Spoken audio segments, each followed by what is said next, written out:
was 99 years old, the Lord appeared to him and said, "I am El Shaddai, God Almighty. Serve me faithfully and live a blameless life.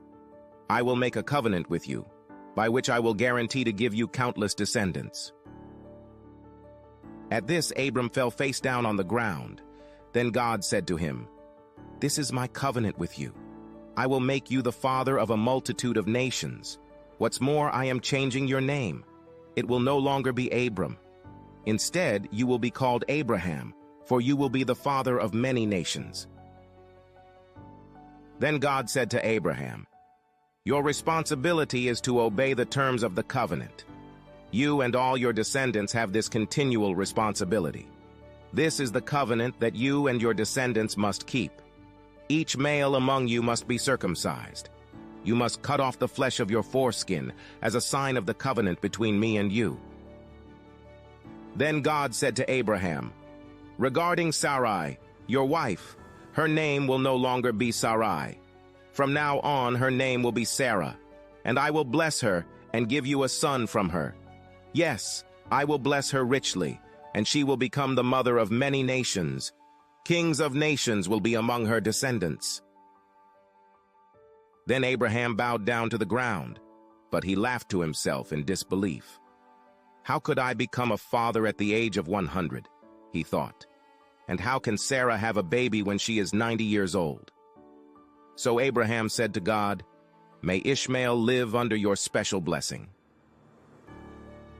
But God replied, "No, Sarah, your wife, will give birth to a son for you. You will name him Isaac, and I will confirm my covenant with him and his descendants as an everlasting covenant. As for Ishmael, I will bless him also, just as you have asked. I will make him extremely fruitful and multiply his descendants. He will become the father of 12 princes, and I will make him a great nation." On that very day, Abraham took his son, Ishmael, and every male in his household, including those born there and those he had bought. Then he circumcised them, cutting off their foreskins, just as God had told him. Abraham was 99 years old when he was circumcised, and Ishmael his son was 13. Both Abraham and his son Ishmael were circumcised on that same day, along with all the other men and boys of the household, whether they were born there or bought as servants. All were circumcised with him. Ever get that feeling, you know, when someone says your name and it just lands differently, like it suddenly connects you to something bigger, like your history, your family, even your purpose? Yeah, definitely. Well, we're diving into a story today where names aren't just labels, they're practically destiny. The book of Genesis, where Abram becomes Abraham and Sarai, transforms into Sarah. We're cracking open Genesis 17, and trust me, this isn't just some ancient name change paperwork. This is about a covenant, a promise from God that echoes through generations, and it all starts with a little rebranding. It's true. Picture this. Abram, 99 years old, minding his own business, when God essentially shows up like, "New era, new you. No more exalted father. You're Abraham now, father of a multitude." Talk about pressure. Right. That's a big shift. And that's not just a fun fact, by the way. Names held immense weight back then. Imagine a world where a name change, especially one ordained by the divine, was like a superpower upgrade. Whoa. It signified a complete identity shift, a new path, a destiny being rewritten in real time. Okay, so new names, high stakes. But why all the fuss? What's the big deal with these particular names anyway? Well, the names themselves hold the key. Oh. Abraham, father of a multitude, wasn't just a cool title, it was a promise, a prophecy even. God wasn't just giving Abraham a son, he was promising to make him the ancestor of nations. Wow. This wasn't just family business, this was nation building on a scale no one had ever seen. And Sarah's name change is just as mind-blowing. It's not even a total change, more like a promotion. She goes from my princess to just princess, like she's leveling up to some epic queen-level influence. Right. It's like going from running a local bakery to suddenly overseeing a global empire. Her influence was expanding, her role in this grand plan was solidified. This wasn't just about the little family anymore. It was about establishing a lineage, a legacy that would impact the world. Okay, so we've got these powerful name changes setting the scene. But here's where it gets really interesting, like really interesting. Because this covenant, it comes with terms and conditions. Uh-oh. We're talking promises of land descendants beyond number.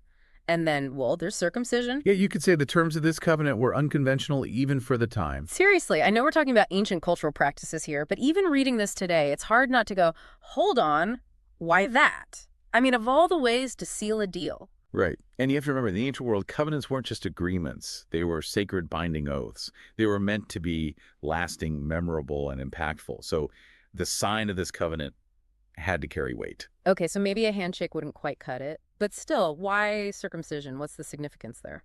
It's a question that has intrigued scholars for centuries. And while the text itself doesn't offer a detailed explanation, it does offer some clues. One interpretation connects circumcision to the very theme we started with, lineage. Think of it as a tangible physical link between generations, a permanent reminder of the covenant's enduring nature. So it's like a really intense family crest. Exactly. And remember, this covenant wasn't just for Abraham. It was for his descendants for generations to come. This act, this physical marking, served as a powerful reminder of their shared heritage, their connection to Abraham, and their unique relationship with the divine. It's like a thread, woven through generations, connecting them all back to this one pivotal moment. And it makes you wonder, doesn't it, about the threads WE carry the marks left on us by the choices of those who came before. Precisely. And that takes us straight to the heart of this covenant's power, its emphasis on legacy. Because this isn't just Abraham's story, it's the story of a people, a nation yet to be born. And inherent in that promise is the weight of inheritance, both the blessings and the burdens that come with being part of something larger than yourself. It's like imagine inheriting a house. But this isn't just any house. It's a sprawling estate full of history with secret passageways and maybe a few skeletons in the closet. You get the good with the good, maybe not so good. Exactly. And in this case, the inheritance is a set of beliefs, a way of life, a relationship with the divine that sets them apart. And just like any inheritance, there's responsibility. The covenant reminds us that our actions have ripples. What are WE passing down to future generations, intentionally or not? Okay, so we've got identity woven into those name changes, this huge concept of legacy, and then there's the elephant in the room, God making and keeping promises. Because let's be honest, that's kind of a big deal here, It's right? the foundation upon which the whole story is built. God's promise to Abraham was monumental, countless descendants, a land of their own, a special connection to the divine. And what's amazing is that even when Abraham doubted, even when he laughed at the sheer impossibility of it all, remember, he was 100 years old at this point. God's commitment didn't waver. Even Abraham had his wait, really, a moment. Makes you realize even the father of nations was just human, right? I mean, if someone told me I was going to be the ancestor of millions, I'd probably have some questions, And too. that's such an important point because it highlights that faith, true faith, isn't about blind acceptance. It's about grappling with the big questions, even when they seem impossible, even when they make us uncomfortable. Abraham's doubt, his questioning it, doesn't negate his faith, it deepens it. And for me, that's one of the most powerful takeaways from this whole story. Abraham could have easily played it safe, stayed silent, not rocked the boat. But instead, he steps into this covenant, this wild, improbable promise with all its uncertainties and challenges. And he does it because he chooses to believe. It really makes you think about the promises WE make in our own lives, doesn't it? The ones we make to ourselves, to the people we love. Do we treat them like sacred pacts, or do they get lost in the everyday That's shuffle? the heart of it, isn't it? Because the true weight of a promise, whether it's a covenant with God or a commitment whispered to someone you love, lies in our willingness to uphold it, even when doubt creeps in, even when things get tough. And that really gets to the heart of this whole deep dive, doesn't it? Yeah. We started with something as simple as a name change, but look where we've ended up exploring identity legacy, the very nature of faith and commitment.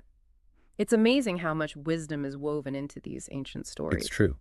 It's a reminder that the stories we tell ourselves, the stories passed down through generations, they have the power to shape not just who we are, but who we choose to become. We've talked a lot about Abraham's journey, but I keep coming back to Sarah.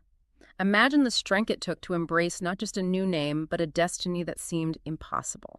If she could step into that kind of uncertainty, what does that say about the promises we are capable of keeping, the legacies WE can create? It's a powerful question to consider, isn't it? If you were to write the terms of your own covenant, what would they be? What promises would you stake your life on? Now, those are questions worth pondering, and we want to hear from you. What resonated with you in this deep dive? Share your reflections using #CovenantConversations. Until next time, keep Keep questioning, keep diving deep.